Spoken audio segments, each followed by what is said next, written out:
Hello, it's Tracy Dix here from Wyrd Learning, and today I'm on day 44 of my conversion card challenge featuring James Wedmore's powerful language patterns. So, today we've got the embedded command. The embedded command is a powerful language pattern for hiding a command or request in plain sight. It's far more effective than just telling people what to do.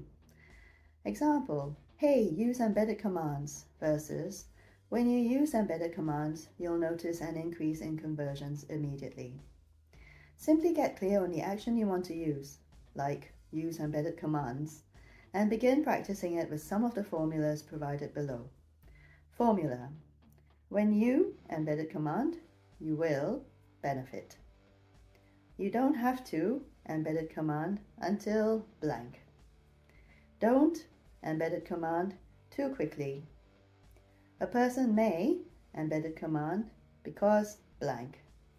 Don't even think about blank until you blank. You don't have to blank to see blank.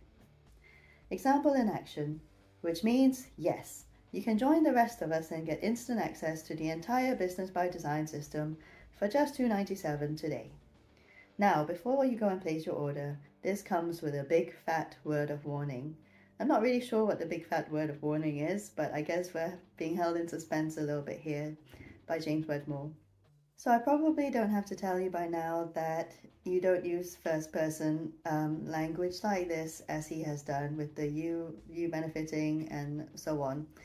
However, I've decided to kind of convert this embedded command to observation leading to meaning, like what it means and what argument, what conclusion are you proposing as a result. So this is a kind of structuring technique that you can use in your essay writing.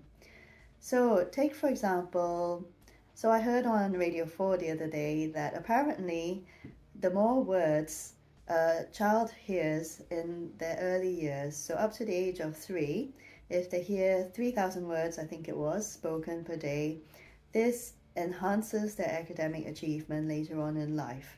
So I think it was kind of late primary school to secondary school level.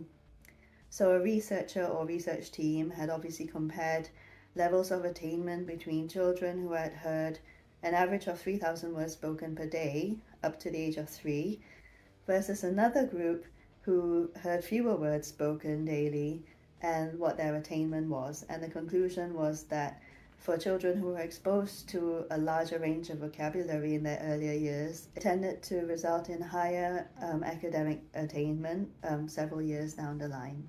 Now, I can't entirely remember the ins and outs of this interview, but there are a couple of things that we can kind of speculate on regarding a study like this. So we can think about how the responses were collected, and I'm guessing that a lot of this was down to collecting test scores from a number of schools.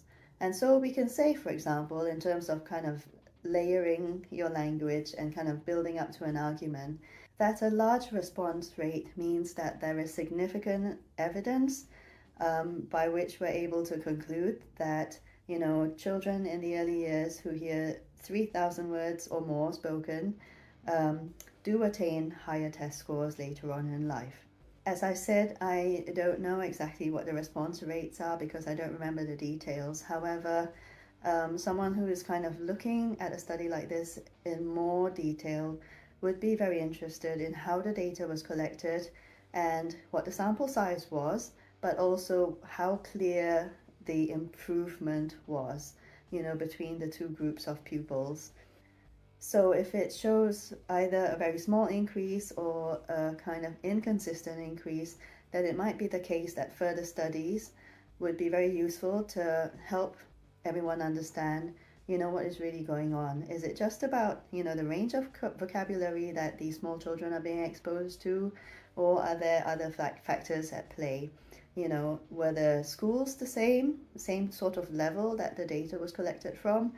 I would certainly assume that an experienced researcher would be comparing similar schools with kind of similar attainment levels to look at the data rather than, using samples that are highly inappropriate or that can't really be compared. So, you wouldn't really want to compare the results of a school in a very deprived area versus like a public school, for example, which is fee paying, and and the thinking then is that there should be better quality teaching, um, more affluent families, and other factors like that.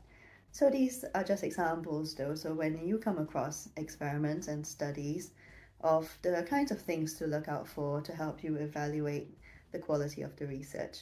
So I hope this has been useful for today. Don't forget to subscribe. We'll be coming up with more content after the 54-day challenge. I've got 10 more days left to go. It's been a fair old journey. So I'll see you tomorrow for day 45. Goodbye.